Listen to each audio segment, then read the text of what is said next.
دا د حضرت یوسف علیہ السلام او واقعا من شروع کړی و او تیر شوی درس کې خبره دی پورې را رسیدلې وه چې یوسف علیہ السلام ته باچۍ میلو شوه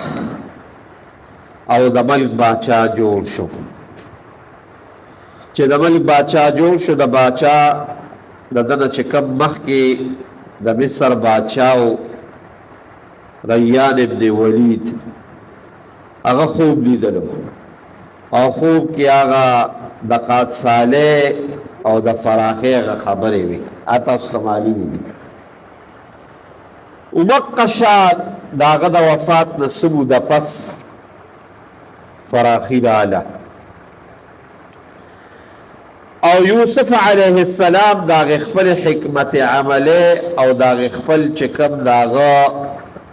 سوچ او فکر یې کړو او کوم تدبیر یې کړو د هغې مطابق یې ښه زبردست کروندې وکړې او ښه زبردست ګدامونه یې ډک کړل اووه کاله سخته فراخي راله او یوسف علیه السلام د هغې اوو کالو چې کوم را روان و د هغې په ځای د څوارلسو کالو غله کېښوده چې اووه کاله د فراخۍ تیر شو نو ورپسې قحط راغی او دې وخت کې د یوسف علیه السلام عمر دا یا پنځه کم 50 کاله یا 50 کاله عمر دی چې قاصالي راله زناور مړه شو اودې بوټي اوچې شوې اوبه اوچې شوې پټي اوچ شو ومقشانو شو سخته سوکلوخ قحط سالی راله یوسف علیہ السلام خپل قوم ته وی راځئ خو غنم او یا چې څه راشد دی هغه به په پیسو درکو مناسب پیسې نو په لومبي کال خو تیر شو مناسب پیسې ول خلکو ورکول او راشد به ته ورکاو چې دویم کال راغی خلکو سره پیسې ختم شوې نو چې خلکو سره پیسې ختم شوې په دویم کال کې نو یې اوس به څه کوې نو چې څومره د دوی د کور کالي او څیزونه په دویم کال یې هغه ورکړل غلې یې ونه ورکولو دریم کال چې راغی نو چې دریم کال راغی نو بیا پیسې هم لاړې کالي هم لاړې نو ورته یې ویې زه اوس پر د خپل غلامانو ویزې درکړو نو یوسف علیه السلام باغې لاغه غله ورکول او راشد ورکول دوی ولاغه په قیمت کې مناسب قیمت کې به هغه غلامان ورکول چې په څلورم کال د غلامانو خبره پنځم کال راغی نو غلامانو نه پیسې وي او نه نور څوک وی اوس سره وی وی څه خو جدي شته دوی څه به کوې وی موږ به ستا غلامي کوو موږ به ستا غلامان شو نو ټول قوم یې غلامان شو او یوسف علیه السلام مناسب دا هغه دا مې مقصد نو وی چې دا څومره یې وله هر څه ورکړي پیسې کالي غلامان ورته ټول واپس کړل او تاسو یې نن د ټولو نه آزاد او راځئ دا 2 کاله بی حساب او بی کتاب اوره نو خلق لګیو ډیر زیات خوشاله شو او د باچا سره او د یوسف علیه السلام سره مینه محبت نور زیات شو خیر دا خو د ملک حالاتو غیر چاپیره چې کوم ملکونه و او غیر چاپیره کوم انتم داقات رسیده نو دا هغې ځای نه خلق را روان شو او راتلل به او یوسف علیہ السلام مناسب پیسو باندې هغوی له غله ورکوله د هر یو انسان په سر باندې د سمودې دپاره 15 منه غنم و 15 منه راشن و دا به یو سړي ورکول خو هغې سړي به یې ورکوله کوم چې بدله راغې دا نه چې پلانګي له مره او ډګري له مره هغوی نه دي نه چې کوم به موجود او رابغې وله به یې ورکول او خپل به څه چل کو د خپل وطن سربراهان به څه چل کو دا زموږ د دې سربراهانو لپاره لوی د عبرت خبره وه په خپله به یې دا چل کو چې په هفته کې به صرف 2 ځله خوراک کو، 2 ځله. نو ډېر زیات ښکلي وو، نو دا ښکلي سړی ډېر زر خرابېږي. هغه حسن یې واضح وي، اوس په مو په ایجاد به څوک څوک کړي، خو لاګې را باندې ډېرې تېرې شي.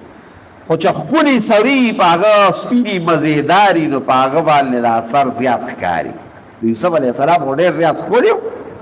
نو اثر پې ډېر زر راغی، کمزورې شو، وجود یې دغه شو. نو خلکو ته یې دا ولې وی خور که نه ته په خپله خوره، او یو څو دا قوم مشران وي په هغوی به یې هم نه خوره. وی دا ولې وی که زه مور شم بیا رانه لوږې یېرېږي، اوږې رانه بیا یېرېږي. دا خو زه اوږې ما نو ما ته پته اندازه لګي چې هغه به اوږې دی، هغه ته هم ضرورت دی، نو خپله به یې لوږه تېروله. غیر چاپېره خلکو چې دا حالات ولیدل، نو پته مو لګېده چې د مصر باچا ډېر رحمدل دی او ډېر اخلاقو والا دی. نو د یعقوب علیه السلام غوږو ته هم دا خبره راغله، نو خپل بچي یې راجمع کړل 11 وانه. وی لاړ شئ مصر ته، دا د کنعان نه، د فلسطین د شام لاړ شئ، او دغه باچا له لاړ شئ ورته ووایه چې دغه شان ځان سره پیسې یوسئ او غلطې راواله. 11 ورو یوسف علیه السلام چې کوم خپل ذاتي رور اللاتی چې د پلار نو د مور نه نو د دې رورو بنیامین، نو یې دې را سره پرېږده، وي نه دې نه پرېږده، په ده یارېږه. یو رور خو ولې تاسو چپه کړی دی،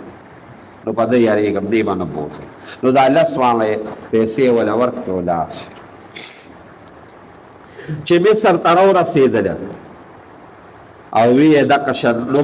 یوسف علیه السلام به په خپل لاس غلې ورکولې، چاته به یې پرېښودې نه، په خپله به یې نګراني کوله. او دا هغې وخت د باچا ته ډېر وخته پورې د باچاهانو په دې سر به تاج او د تاج د پاسه به داسې کپړه را ځوړند ده. نو چې کله دا 10 واړه روړې را دننه شو، نو ستاسو دې سبق کې نن لا سبق دی، نو یوسف علیه السلام وپېژند. او دا خو 50 کاله تیر شو، وهم له منکرون، هغوی ونه پېژند. خیر یوسف علیه السلام چې دوی ولیدل پیش چې دا خو میلونه دي لالاګان، نو د نورو معلوماتو چې د خبرې د محکم کولو دپاره خبره محکم شي، وی د کوم ځای نه راغلی یې؟ نو دې وروڼو ورته ویل موږ خو د شام نه راغلي یو. وی د څه دپاره راغلی یې؟ وی د غلو دپاره.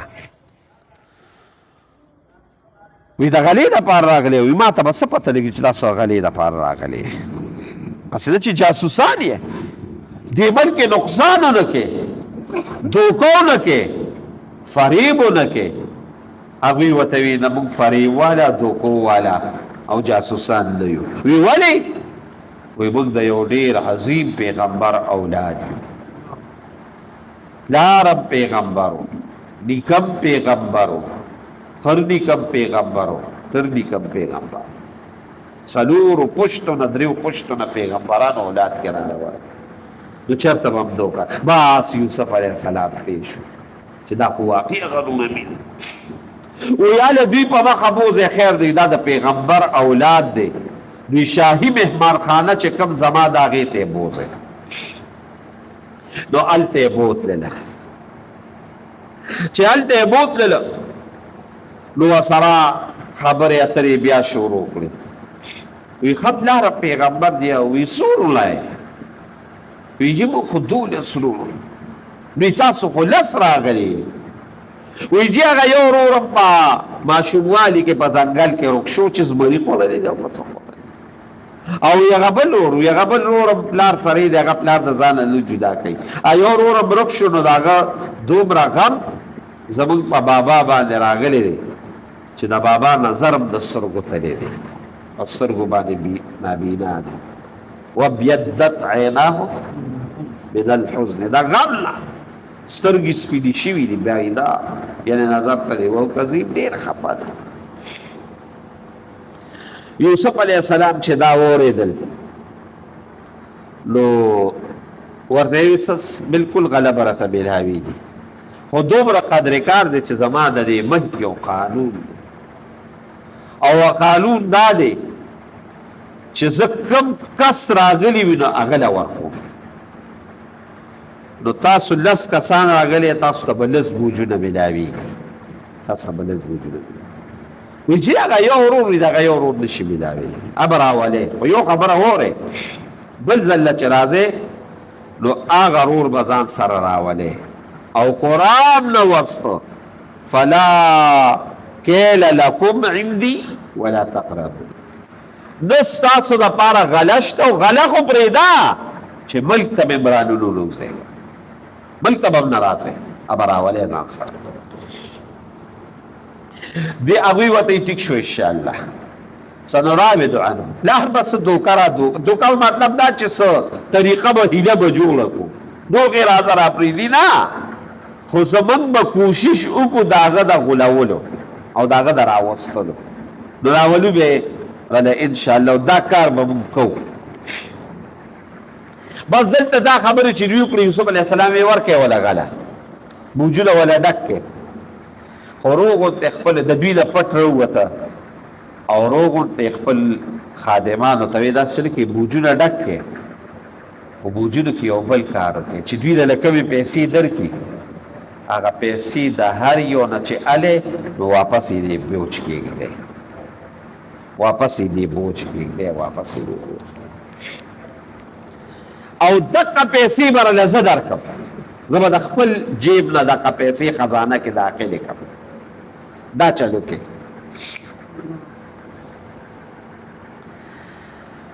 هغوی دا چلو کړ یوسف علیه السلام ته ملګرو وی دا ولې وی دا دې ولې وکړې نو نور خو ورته ونه وي چې دا زما وروره دي خو یا یې ورته ده ووي یاره دا د پیغمبر اولاد دی او چې واپس راشي خوښ مې دی ډېره نو یو خو دا دی چې دوی کله کور ته لاړ شي دا وویني نو خوشحاله به شي چې وګوره ومې راله غله راکړه ومې واپس پیسې نو بیا به واپس راشي یو مقصد یې دا او دویم یې په زړه کې دا و چې هر څنګه دي وروڼه خو مې دي که نه یار رور خو رور وي که نه او درېیم یو سوچ او دقه سوچ د یعقوب علیه السلام بالکل هغه په یو شان وخته وی دا د پیغمبر اولاد دی او پیغمبر په خپل اولاد باندې حرام شي چرته نه خوري نو چې پیسې هلته وګوري وی بچې وی دا خو د هغوی نه په غلطۍ کې دا پیسې راغلي دي د بیت المال مال راغلی دی الله بچو دا واپس کوي شابه پیسې واپس یو څه شابه نو په دې وجه به پلار واپس ماته وروړي یوسف علیه السلام ډېر هوښیار بس ومقه شانو شو دوی چې کله رارسېدل ستاسو سبق به سبا وي انشاءالله ده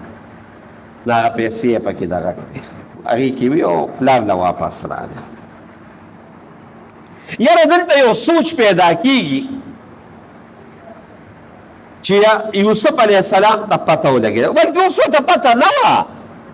هغې وخت نه ورته پته وه چې کله دې ښه د مصر هغه وزیر شو نو ده ولې دا خپل پلار خبره ولې نه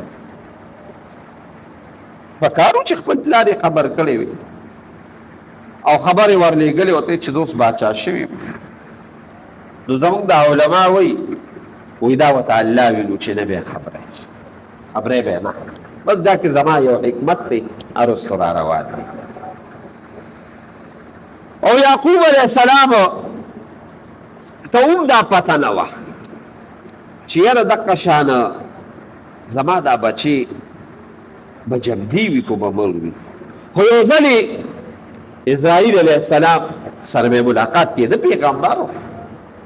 و اسرائیل زما دا بچې جمدي دی او کومل دی او کم ځای دی تا ته پته لګي نه ما ته دا پته نه لګي چې کم ځای دی په کومه علاقه کې دی دا ما ته پته نه لګي ښځه وي دا خو به راته پته لګي چې ته خو د خلکو د روحونه الې نو د یوسف علیه السلام روح ته یې اغېښتی دی وایي نه د یوسف علیه السلام روح مې نه دی اغېښتی نو بس یعقوب علیه السلام یې ښځه بیا جمدی دی انشاءالله الله به یې راته رابېلو خو بیا د الله یو غټ امتحان او لوی امتحان په یوسف علیه السلام په پلار او په یوسف علیه السلام تیر شوی دی دې له وجې چې دې واقعیا کې ډېر لوی حکمتونه دي او لوی سبقونه دي او لوی عبرتونه دي نو د دې د وجې په دواړو باندې عظیم امتحانات تیر شوي دي هغه امتحانات وروسته را روان دي چې بیا به وایي چې دا ولې او دا څنګه او دا ولې څنګه وشو او دا د څه د وجې شوي دي هغه ټول الله رب العالمین بیان کړي دي د دې آیاتونو کې الله رب العالمین د دې بیان وجاء او راغل الاخوة هنا يوسف دا يوسف علیہ السلام فدخلوا علیه نو داخل شو پا دبانی دا دربار ترالل فعرفهما يوسف علیہ السلام او پی جندل دوی وهم له او دوی داغ دا پارا منکرون وین پی جند یوسف علیہ السلام او پی جند یوسف علیہ السلام وتوی بوجنا ولا ډکه ولما جهزهم هر کله چې تیار شودوی به جهازهم سامان او د سفر د دوی هغه تیار شو نو قال یوسف علیہ السلام ائتونی راوله بماتا باخل لكم رورستاسو کبي اور رورستاسو مل ابيكم چستاسو د پلار نه دی او زموږ د مور نه نو چې په هغه کې وتا الله تی وي هغه بچی چې دا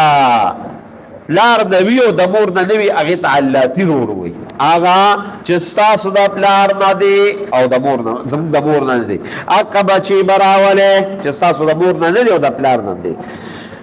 الا ترونا آیتا سگورینا چه انی اوفل کئیلا انی زچیما اوفل کئیلا پورا در کون تاسو تا پیمانا وانا خیر المنزلین او زه بہترین مہمان